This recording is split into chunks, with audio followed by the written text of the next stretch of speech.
عشرہ رحمت میں رحمتوں کی برسات جاری ہے۔ روزہ ہے چھٹا، تو جان لیجئے آج کے خاص وظائف کہ قادر مطلق ذات صرف رب رحمان کی ہے۔ بعد از نماز فرض سورہ آل عمران آیت نمبر 26 21 مرتبہ پڑھیں۔ بعد از نماز ظہر اللہ تعالیٰ کا نام یا رزاق 17 مرتبہ پڑھیں۔ بعد از نماز عصر سورہ طلاق آیت نمبر 2 17 مرتبہ پڑھیں۔ بعد از نماز مغرب آیت الکرسی 25 مرتبہ پڑھیں۔ بعد از نماز عشاء دعائے رزق 50 مرتبہ پڑھیں۔ دعائے رزق سن لیجئے: لا الہ الا اللہ الملک الحق المبین محمد الرسول اللہ الصادق الوعد الامین۔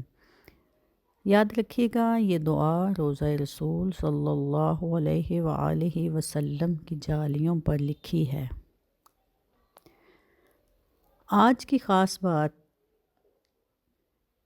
امام بخاری کی پرورش ان کی والدہ نے کی، امام شافعی کی پرورش ان کی والدہ نے کی، اور امام احمد بن حنبل کی پرورش بھی ان کی والدہ نے کی۔ ابن حجر کی پرورش ان کی بہن نے کی۔ تو یاد رکھیے گا کہ نیک عورت خاندان اور معاشرے کی تعمیر میں بنیادی کردار ادا کرتی ہے۔ قوموں کی تقدیر گودوں میں لکھی جاتی ہے۔ جب مائیں بلند کردار ہوں تو نسلیں سر بلند ہو کر ابھرتی ہیں۔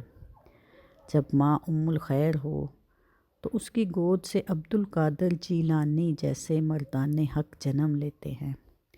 تو آئیے خود احتسابی کرتی ہیں، اپنی شخصیت کو سنواریں اور اپنے کردار اور عمل سے یہ اعلان کریں کہ ہم وہ مائیں بنیں گی کہ جن کی گود میں اسلام کے وارث پرورش پائیں گے۔